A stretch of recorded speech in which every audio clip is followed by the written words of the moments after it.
So good morning again. As I said, I'm David Redondo, part of the DFS Umoja training team, taking care of mainly finance academies, but also looking at finance integration with other new modules that we have implemented. The idea of today is to touch another finance integration with different modules. Today we will cover cost recovery. And the first thing that you need to understand is that there is no such thing as cost recovery module in SAP. So the cost recovery process as such is supported by different modules and different process in SAP, which is a tool that we are using. So you have to be ready to try to understand different functionalities and different modules that maybe are a bit new to you. Now, some people are reporting sound problems. If you have a sound problem, please contact your IT service and we will also send the video. Let me just do a final check. Can you please click on the green check if you can hear me loud and clear? Or click on the red cross if you cannot hear me well. Green check if you can hear me loud and clear, so I can confirm that it's not a problem on my end. All right. So yeah, there is a few people that are experiencing the problem. Maybe there is network problem, but as you know, I'm recording and you will be able to hear afterwards. So okay, thank you so much. As I was saying, cost recovery is a general process, and you will have to understand different modules and different transactions, at least from a high level, perspective. So let's see now together let's say the high level overview on the process. So service delivery, also you will find sometimes the term service delivery when people are making reference to cost recovery. That it's often confused because service delivery is an important part of the cost recovery, but cost recovery is wider than service delivery, right? Let's say that when we are doing service delivery, we may have also cost recovery associated to it. But cost recovery is any type of transaction when we want to recover the cost from another entity, either inside or outside of Umoja. So that's why instead of service delivery here, I like to call it maybe cost recovery. Now, what are the main three processes in cost recovery? Even though there are more of them, but these three are very relevant to you and you need to understand them properly.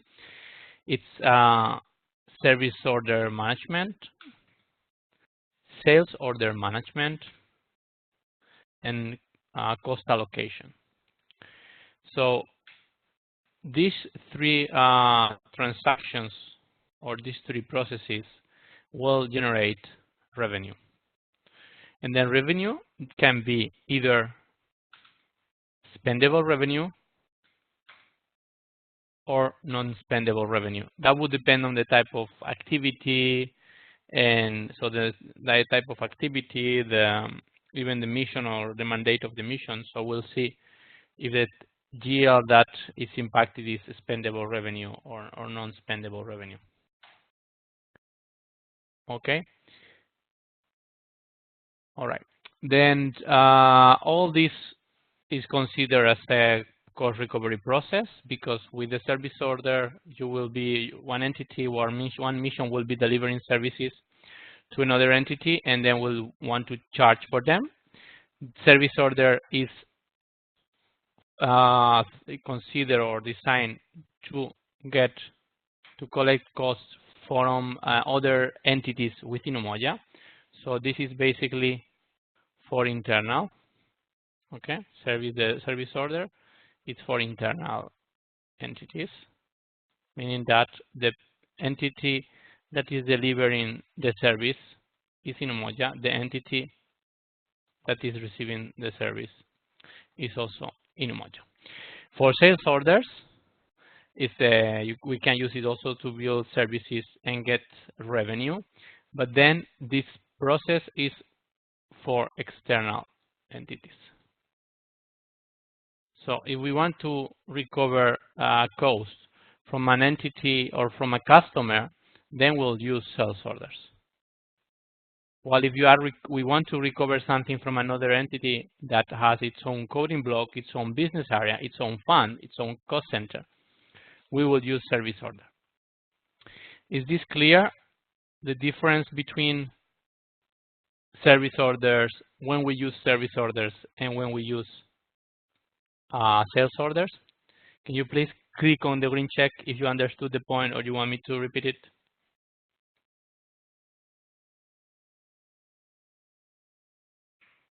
So please. All right. So let me, okay, some people didn't get it, so let me repeat. When we are providing services, when your entity or your mission is providing services to another entity, the client or the service receiver may be an entity in Umoja. If it's an entity in Umoja with its own coding block, its own fund, its own cost center, the method we need to use will be service order. So this is when it's internal. If we provide the service to an entity outside of Umoja, and we want to get, and we are going to get, we are going to charge them, we are going to bill them, we are going to recover the cost associated to the service, then we will use sales order. Okay. Now, you are finance LPs, right? So you understood when you came to the workshop, there were a series of sessions about accounts receivable, right? So if you remember, we discussed the usage of sales orders, and then from the sales order we had accounts receivable process, which your in general your colleagues that are dealing with account receivable will be issuing the billing document for the customer. So this requires a customer BP. Okay.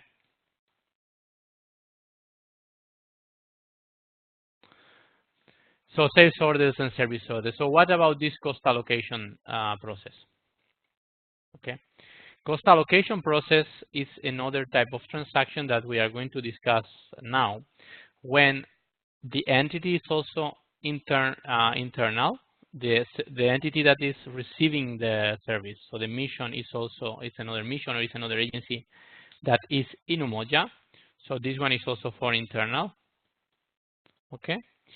But there is a particularity, and this is that the service that we are providing, it's periodic. So it will happen periodically. So if the service is happening every month and there is an MOU, then instead of creating a service order every single time that we deliver the service, or every month or every week, we do not need to do that. If there is an MOU, a memorandum of understanding, or there is an agreement, then we can use this cost allocation process, which is another one. All right. So is it clear the difference between these three elements? Do you have any question? For internal services ad hoc, we use service order. Services to other entities in Umoja. So it's internal to Umoja. If it's internal but it's periodic, then we can use cost allocation, which is another thing. And then for external, no changes. If the service is provided to an external entity, we go with sales orders, accounts receivable. All right. Do you have any question? If not, please click on the green check so I can go ahead. All right. And then the revenue that is collected, we will see that goes to the commitment item for revenue. Let's say the funds that we are, or the money that we are receiving, and then we will have a difference between spendable revenue and non-spendable. Okay, so let me go ahead. Okay, thank you. So some general information for you, because this is an overview. Many UN departments, offices, and missions provide services as part of the mandates to both internal and external clients. However, not all services provided are covered by their allotted budget and require them to seek cost reimbursement for their clients. This is like the general description of the situation. Now, the current process, as it was, let's say, phased before using SAP, had different change, let's say, challenges. There was a lack of pricing or rate, and the services were not standardized. It was difficult to monitor. There was a lack of process automation. There was lack of visibility, and that's it. So those were the challenges, just to give you a bit of background. So what type of services fall under this cost recovery processes? We have HR services, okay, as training, medical services, language services. We have technology management, so some services that we provide may be related to technology like wireless, email, voice, communications. We have financial management services, conference management services, and facilities management services. Those are the 5 main blocks of type of services that we have for cost recovery. So in Umoja, cost recovery transactions can be carried out in several ways. The appropriate method to use depends on, so this is important. When you think about cost recovery, you cannot think about a simple method and then say, yes, we do cost recovery using service orders. I often get questions from mission saying we need to recover, and then particularly the questions come from finance, because what happens, people think that cost recovery is a finance thing because they used to claim or talk to finance to do a recovery, and then your GL, your accounts unit used to do a journal voucher, crediting expense account, debiting expense account to charge another entity, etc. Now this is not allowed anymore. But then, what is the right method to do the cost recovery? It's not service delivery. It's not service order. It would depend on different characteristics of the type of the recovery. For example, if we have an individual person, if we are going to charge an individual person that is on payroll, okay, or if we are going to charge an external or internal entity. So before deciding what is the right method, you have to think about who are you charging to. If it's an individual person or if it's an entity external to Umoja or internal to Umoja. This is something. And then, as I said in the introduction, if it's external, we will use sales order. If it's internal, we use service order or cost allocation. Or if it's individual, we will see later. So what is the type of transaction that we are going to charge? What is the nature, the volume, and the frequency of the transaction? And what is the type and regularity of this transaction? Basically, considering this, we will need to decide what process to use. I know this is a bit abstract, but we are getting to a point that it will make sense. So this slide now, that is slide 6 of the presentation, is the most important for you. So when you will receive the material, please read it carefully.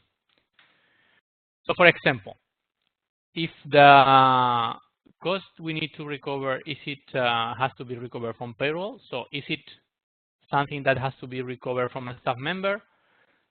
Okay, for example, payroll deductions through Umoja Human Capital Management, which is the HR module in Umoja, this is covered by payroll.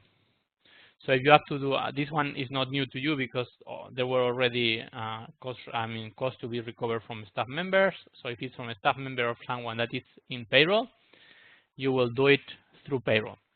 But this applies to any recovery from travel, for instance, medical expenses.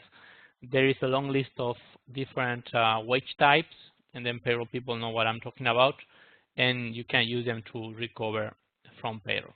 Now, if you have to recover from a staff member, not from a staff member, from a staff member of another entity that doesn't manage payroll in Umoja, for example, UNOPS, if you have to recover something from a UNOPS member, then you will not use payroll process because it's not, this staff member is not managed in Umoja human capital management system or module.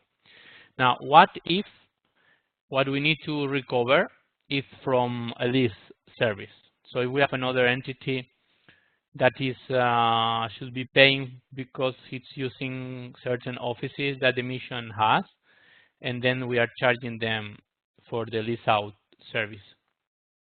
So if there is a leasing and we want to charge this cost, or even if it's an entity inside in Umoja, okay, this will be managed through lease out, which is the real estate module. So for payroll, we use human capital management, which is the HR module in SAP. So this is something between payroll and HR. If it's leasing services, we will use real estate module. Okay? Is this clear? So far, so good. Can you please again click on the green check if these 2 points are fine, or if you have a question?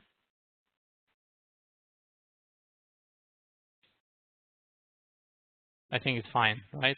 Yeah. So I continue. Then another type of services. What if we have to charge for ad hoc services that is one time cost to be recovered? For example, if the training unit goes to your mission and then you provide transport services, or you provide any other type of services to an entity that is coming from a different mission, how do you recover it? Okay. So if this is the case, then you can use plain maintenance module, which is the SAP module, and then we use service order. So you see, for service order, as I was saying in the introduction, it's used for, let's say, one-time cost to be recovered, or even if it's several times but it's not periodic. If it happens several times but it's not periodic, you can use service order. In the service order, you will specify the type of services, and the system will apply the recovery. For service orders, we'll see later, that's important that there is a service catalog.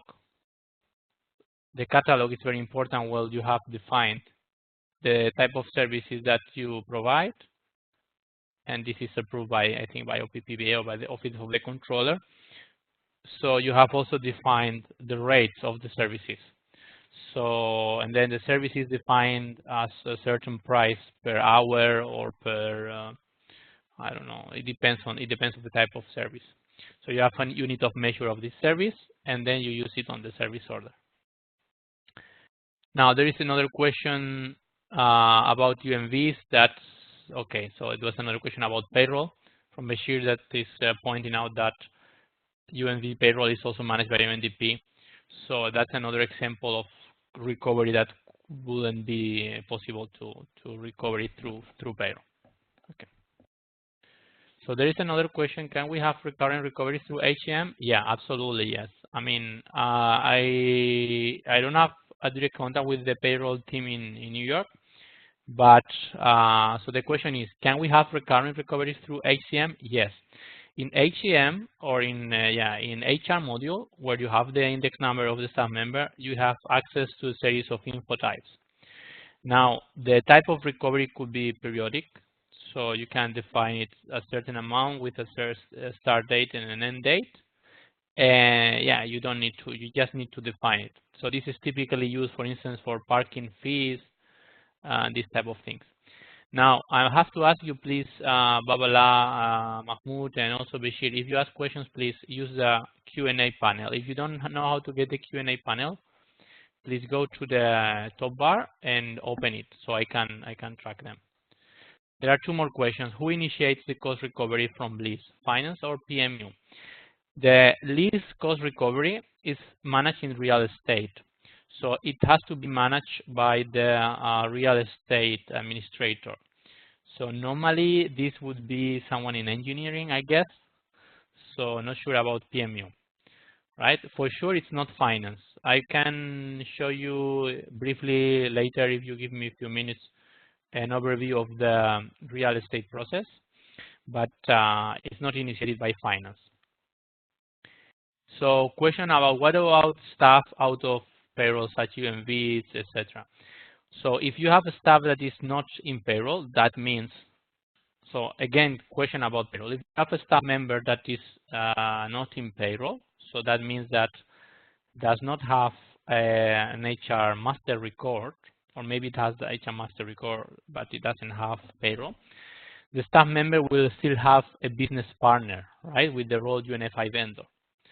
So you'll need to go in the, let's say, foundation method. So if you have to recover from an individual person that is not in payroll, you will have the debit on the BP, and you will have to get the recovery through bank transfer or by cash. Let me give you an example. I traveled to Kuwait 3 or 4 months ago, and my contract is with UNOPS, so I'm not in the FS payroll, let's say. So I got overpaid for 1 day DSA, and I had to return it, but they couldn't apply the recovery from payroll. So basically, I have HR master record because they created mini master for me. So they could manage properly the travel request, and then when we submitted the expense report, there was an amount to be recovered. So I should have a debit outstanding on my business partner, and then I paid through normal process, bank transfer, and then with bank reconciliation, they should be able to clear my open item. Okay, thank you for your question. There is another more question. 1 second that I read it.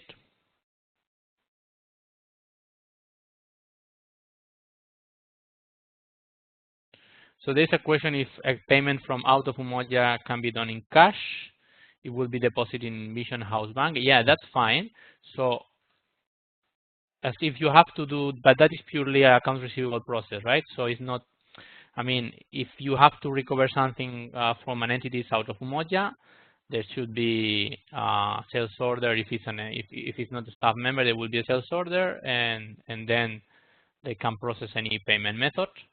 So cashier will record the receivable, and will record the incoming payment, and then it's a question of doing the clearing. Yeah, I don't see any problem from the system perspective. Okay. All right, so let me go ahead.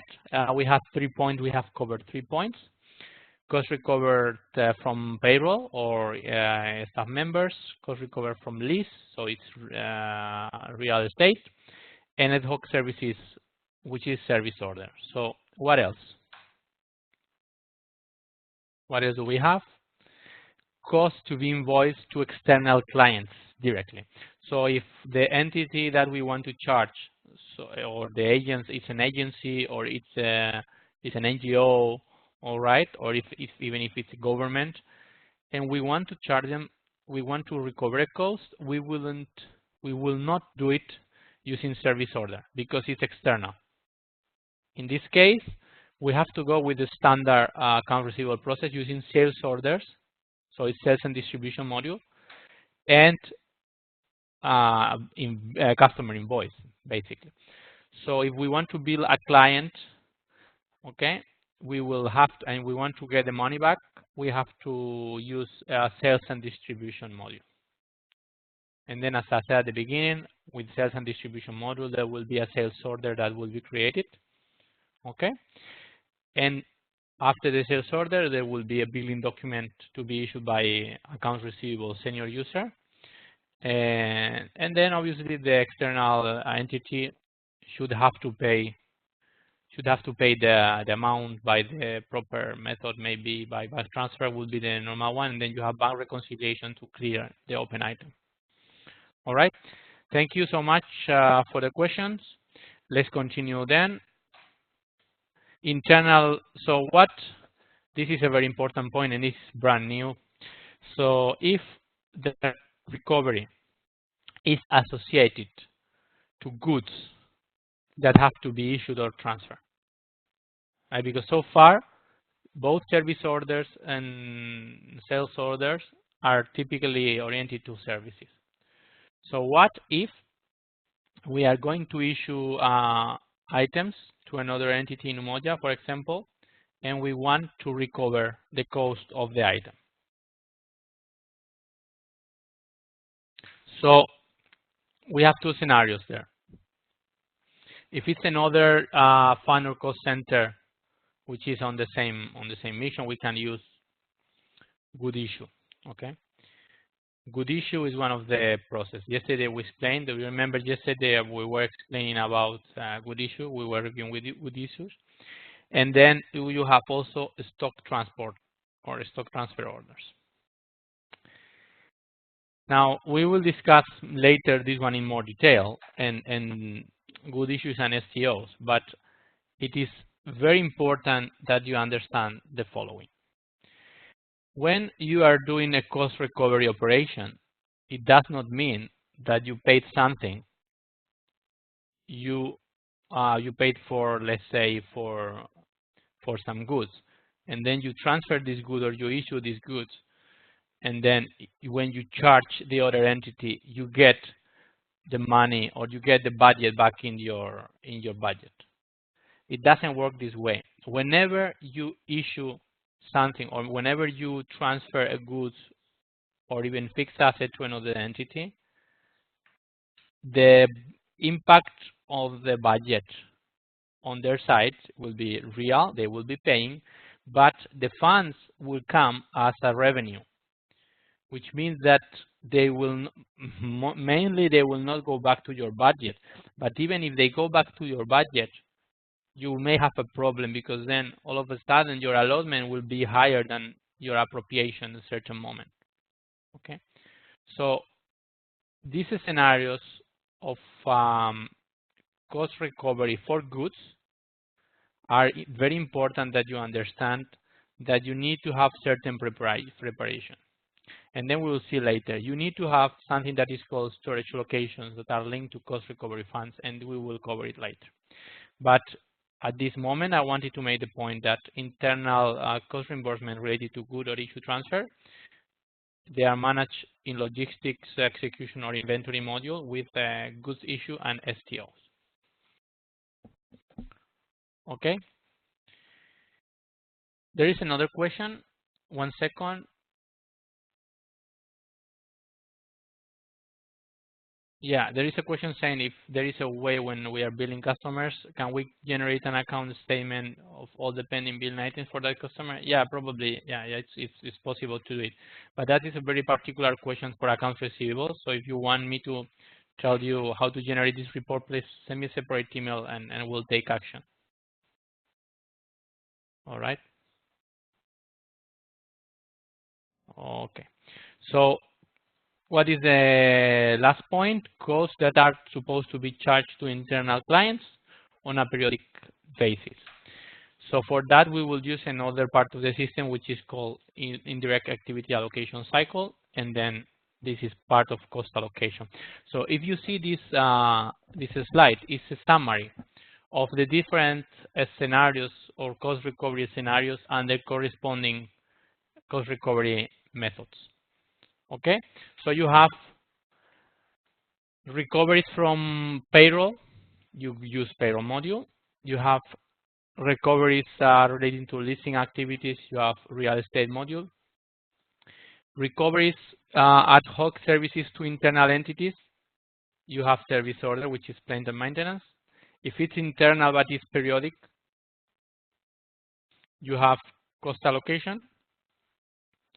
If it's external, you have sales orders, and if it's goods or transfers, then you use STOs or good issues. So there is a question. Okay, we'll get to that.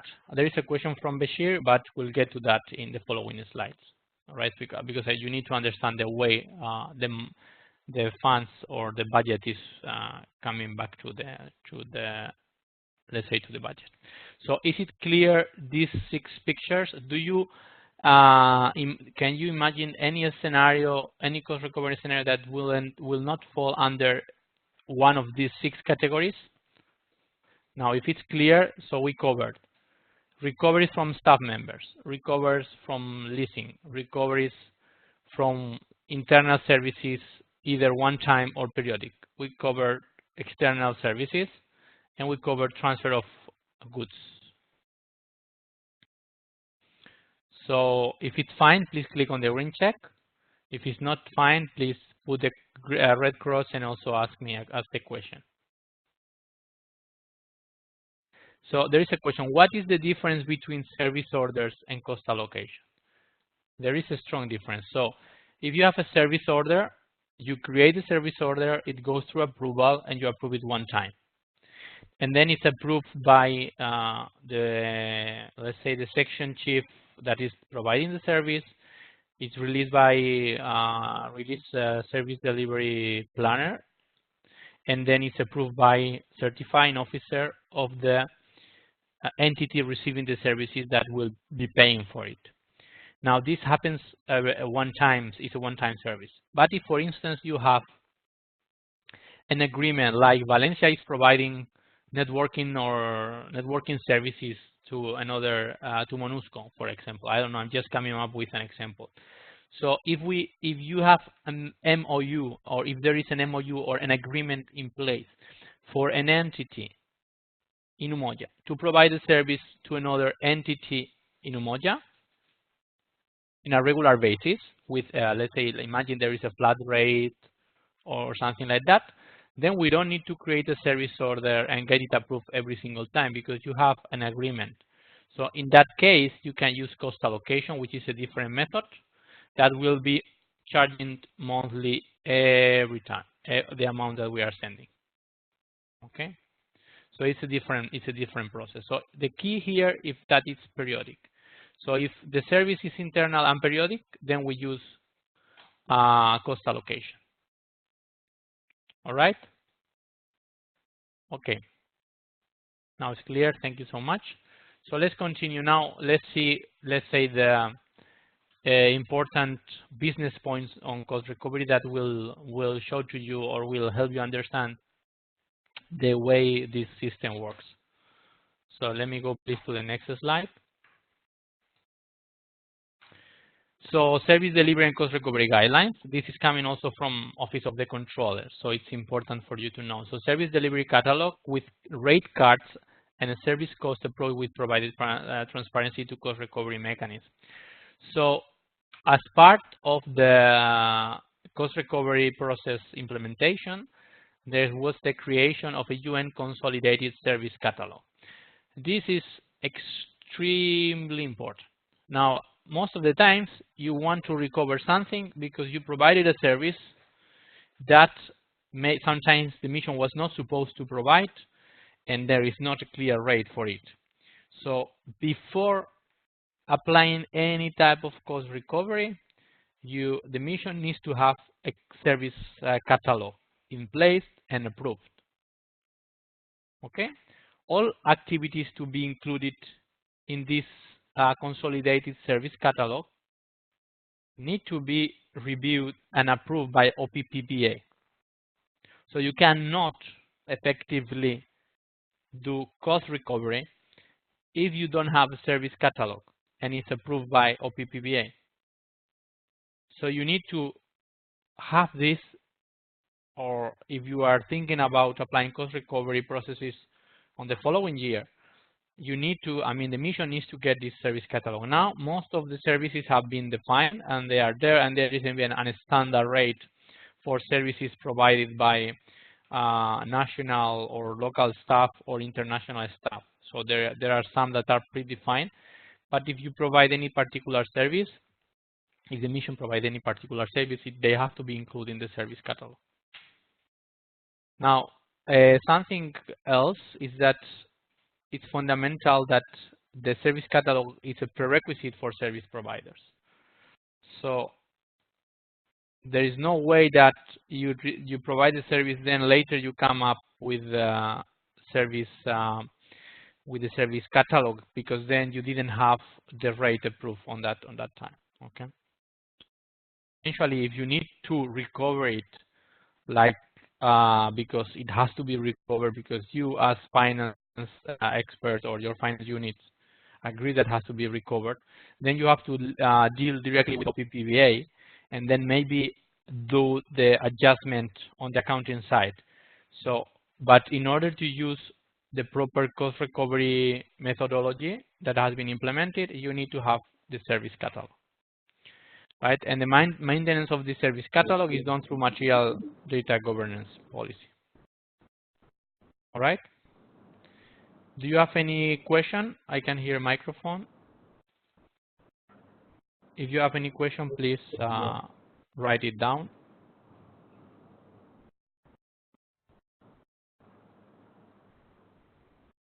Okay.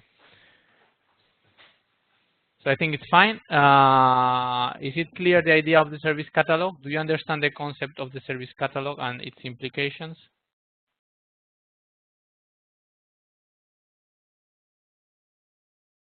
Please click on the green check if you need, if it's okay.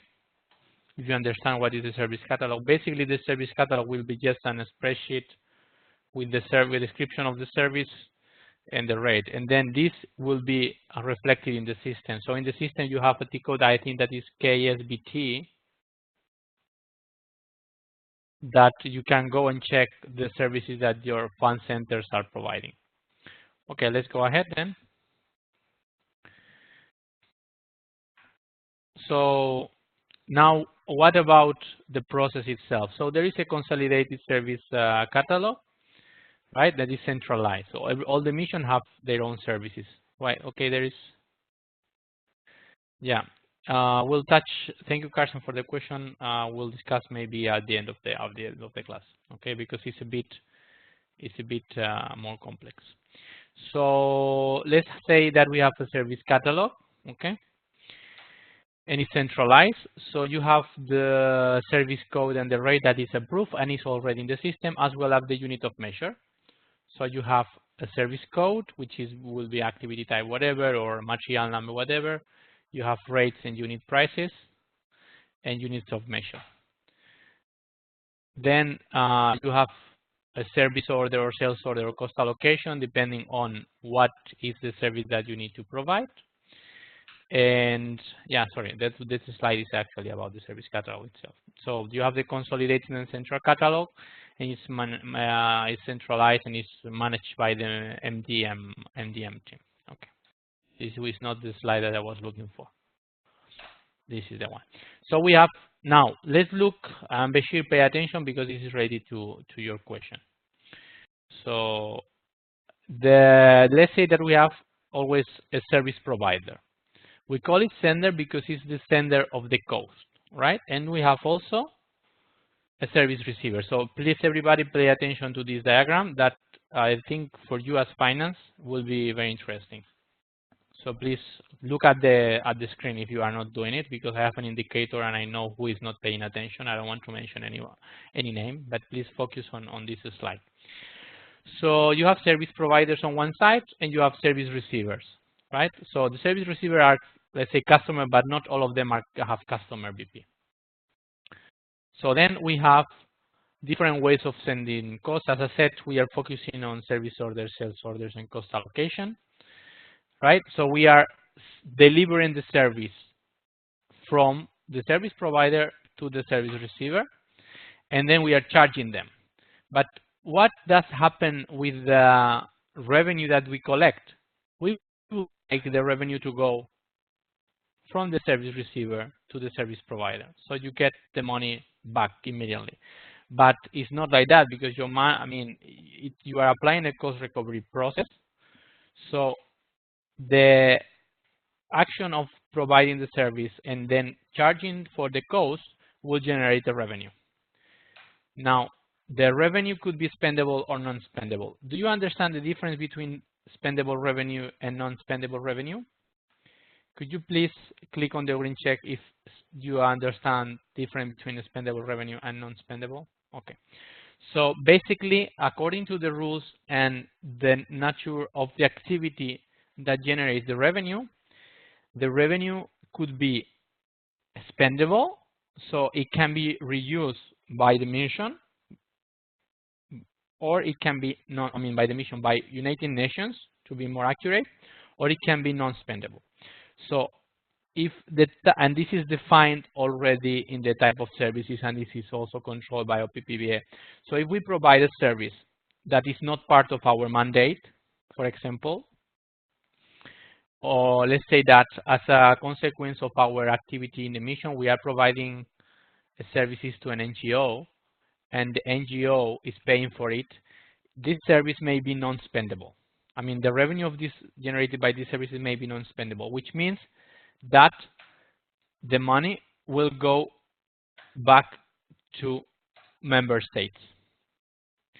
So if it happens that your services generate revenue that is non-spendable, these funds will never go back to the mission. They will go back to member state because it's considered as non-spendable and will be posted to a non-spendable revenue account. All right, is this clear? If it's okay, if it's clear, please click on the green check because I'm introducing a new concept here. If it's clear, please click on the green check. All right, so this is already defined in the configuration of the system for the service that you provide. So if you are getting money and it's non-spendable revenue, that this amount will not come back. If you want to know what type of services are spendable or what type of services are non-spendable revenue, you can even monitor your revenue GL accounts, so you see them. But anyway, I think as part of the service catalog, you can see. I don't have a clear list of activities that are spendable versus non-spendable. It's more a business decision. Okay, for example, you can have admin fee if you have the revenue 63 whatever. If you monitor your chart of account, if you take a look to your chart of accounts, you'll have GLs starting with SP and you have GLs starting with NSP, so you have there an idea of what if the revenue is spendable or non-spendable. But please pay attention and also be sure if the revenue happens to be spendable, it will not go back on the slide. So this we know that the money doesn't go back directly to the service provider. But spendable revenue money does not go back to the service provider either. It goes as revenue, and then there is reallocation process. So this is called revenue reallocation or something like that. And this process is the process that will bring money to bring the budget to the service provider. This reallocation process is managed first by HQ, and then you can have the allotment. So yes, the budget can go back to the service provider. But what happens? Now I have to introduce another concept. If let's say the funds that you were spending were from the normal assess fund from 220 MAL, you expend the money. So you had an appropriation. Let's say that Mali had an appropriation of, I'm going to say a stupid number, okay? 1 million euros, dollars, sorry. So you spend your appropriation, you have your allotment. Now you provide services. You get the reallocation of the budget, the allocation of the revenue, and it goes back to your mission.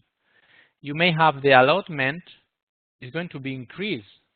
So you may end up with reports where your allotment is higher than your appropriation.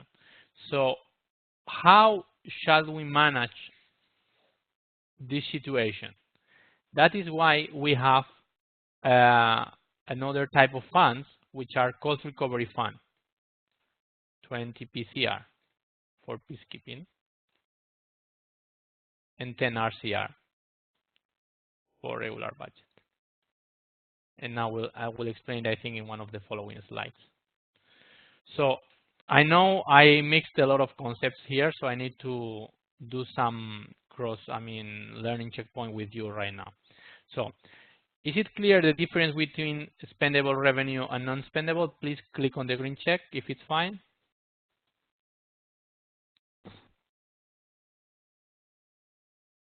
And please, if you have questions, use the Q&A rather than the chat, because if you write on the chat, I may lose some of them. Okay, so that part is clear.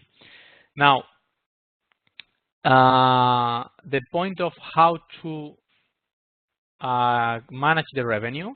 If you get revenue and it needs to be reallocated to your service, to your fund, then you have to go through UNHQ. But this is not the recommended process. And now I'll tell you what is the recommended process. I mean, meaning this is a possible way, but the whole thing here is that when you are incurring expenses or you are collecting costs for particular services that you're going to have cost recovery, you should not be spending from your asset fund. You should be spending from these cost recovery funds. And now we'll tell you how to get it. Give me 1 second because I'm getting lots of questions, so I need to address them one by one. I'll give priority to the people that are asking in the Q&A system. So 1 second.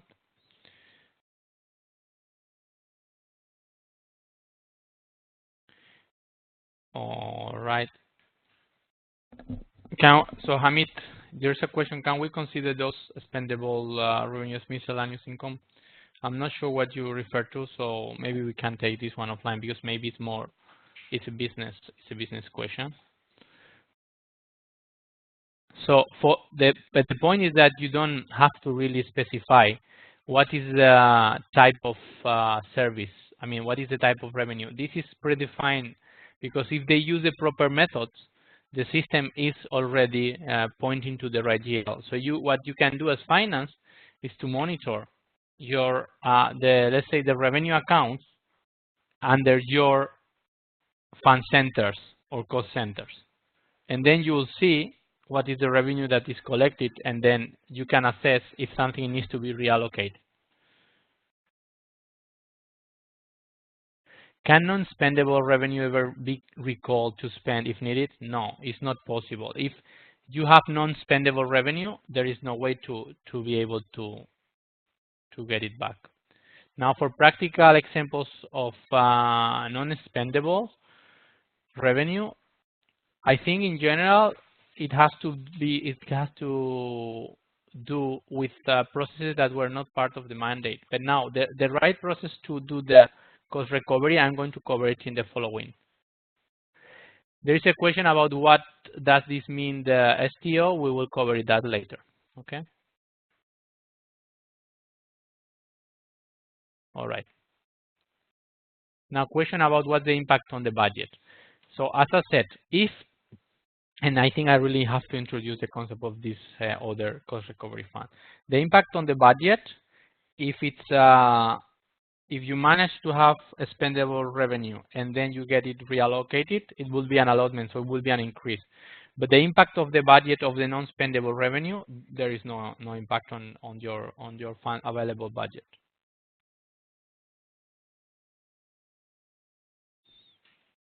Okay.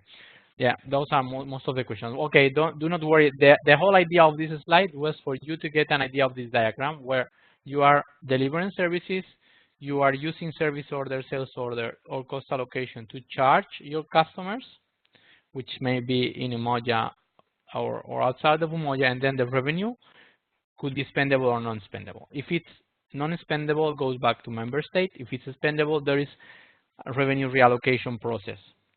Okay, if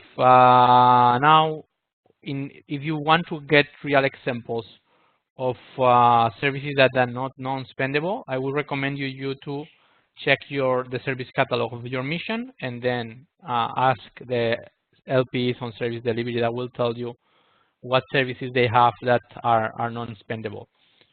All right, and there is a mapping directly between the activity types and the GL, so you will see if it's I guess even in the service catalog they can see that. Because yeah, actually I think in the activity type that they define, there is even a coding that will tell you if it's spendable, non-spendable, or if it's a periodic or not. So if you cross-check, if you check your service catalog, the service catalog of your mission, you will have examples of spendable revenues or non-spendables. Right now, I don't have the list in front of me.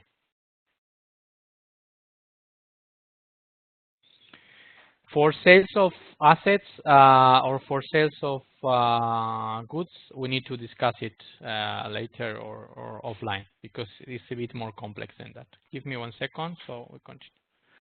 Okay, 1 second. We are getting a bit tired because it's 1 hour, so we have lots of questions. So give me just, let me finish this slide, and then we do 5 minutes break to see the last part. Okay. So I was introducing something that is called the cost recovery fund. In general, when you have to apply cost recovery, you need to use the cost recovery fund. So you have your normal assets fund by your mission, which is maybe 20 NUA if you are MONUSCO, or 20 OLA if you are Unifil, 20 MLA. Okay, so those are funds that are for your assets fund, your regular, your normal fund. When you have activities ready to cost recovery, it's very important that you use the cost recovery funds. So you have 2 types of cost recovery funds, 20 PCR and 20 RCR. Those are the funds where let's say the revenue is going to be reallocated, all right, and where the revenue is tracked.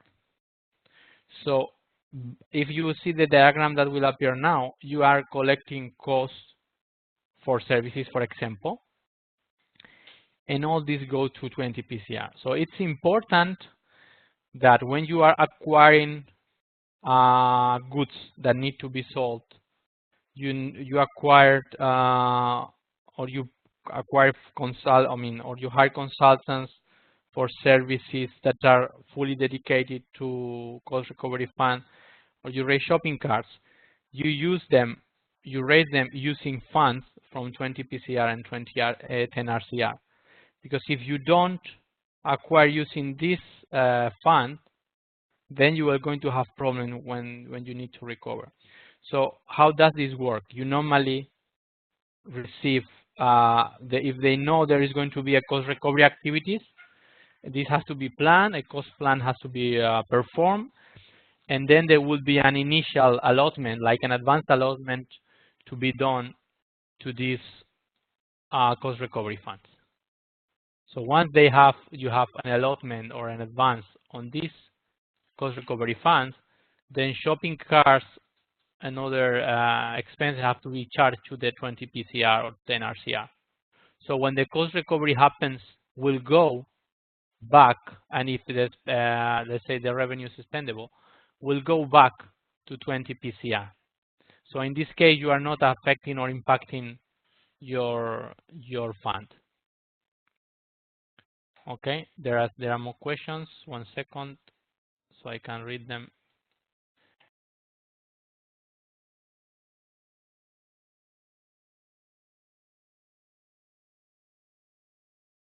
Yeah, someone was mentioning about activity type prefix. So if you check the service catalog, you will get real examples of spendable or non-spendable. So how do you reverse? There is a question that says, how do you reverse erroneous charges already recognized as spendable? So you need to do, I guess, manual adjustments. But for that, please contact also Sharon Vortis or check with the control, because we don't have an official process for that. And it would depend how this has been charged. If it has been charged directly with journal voucher, can be fixed. If it's a problem of configuration of the service catalog, it needs to be amended, and then you can always do journal voucher to adjust. Now there is a question from James that says, let's assume that the fund from Mali has an appropriation of 2 million and then 32 million is allotted. Do the allocated spendable revenue increase the amount in the allotment? Yes. So this is a very important point. So if the services is planned and you get the advanced allotment on 20 PCR, the revenue is reallocated to 20 PCR, so there is no problem. So the recovery is a closed loop. But if you expend money from your Sess fund to provide services, and then you want the revenue to be reallocated to your fund, you're going to have a problem, because it will go above. The allotment will go above the appropriation, because your allotment will have the initial appropriation and will have the revenue that has been reallocated.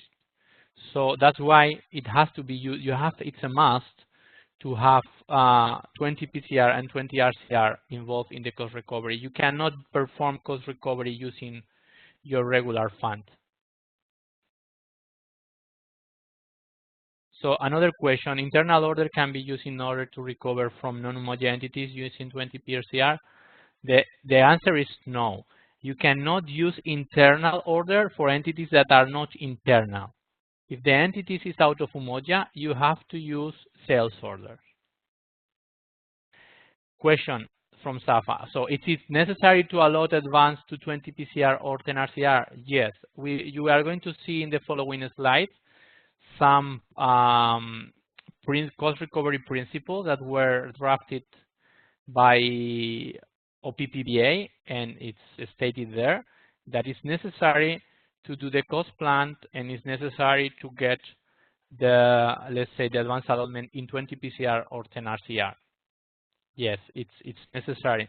And not only that, and this is something that was asked by several people. If, and listen to me now, if the cost recovery is not only related to services, but there is some cost recovery related to spare parts, to goods, to fixed assets that are not embedded in the service, so you want to recover from goods directly, you need to have a storage, the mission needs to have a storage location linked to the cost recovery fund. So if you want to charge for goods, you need to acquire the goods using this 20 PCR fund. And to have goods being acquired for 20 PCR, you need to have a storage location linked to the 20 PCR. Now, some of you might not know what is a storage location. The storage location is another element from inventory that is pointing to the fund center. So let's say if you want to acquire goods and you want to do cost recovery operation later, you need to have a storage location that is pointing to a fund center that belongs to 20 PCR. You cannot do cost recovery using your regular fund. More questions. You are very active today. I'm happy to read so many questions. So, are all types of cost recovery, including lease, recovered to 20 PCR, 10 RCR? Yes. All cost recoveries, as far as I'm aware, they go. The revenue goes to 20 PCR and 10 RCR. So that is why, if you have requested the advance to 20 PCR or 10 RCR for cost recovery activities, you don't have any problem, because everything is within 20 PCR, 10 RCR. And this is a must as well. Question about, is there a list of entities who are in Umoja? This is a very simple question. You just go to the business areas, drop down, and you get, if they don't have business areas or they don't have a fund, they are not in Umoja. A question from Selam with, how can we get a return from 20 PCR? For example, we do telephone charges from the staff members only on a month basis. So how are we going to get it back? In order to monitor what has been recovered in 20 PCR that will need to be reallotted, you have to you can go and run a report on the revenue GLs and filter by your fund center, because under 20 PCR you will have everything, but then you still have your fund center numbers or your functional area if you are in regular budget missions or special political missions. So to get a list of charges that went already to 20 PCR and you want it to go back to your budget, if it's a spendable revenue, you can run a report with FAGL03, for example. You get and you enter there the range of revenue accounts, and then you filter by your fund center.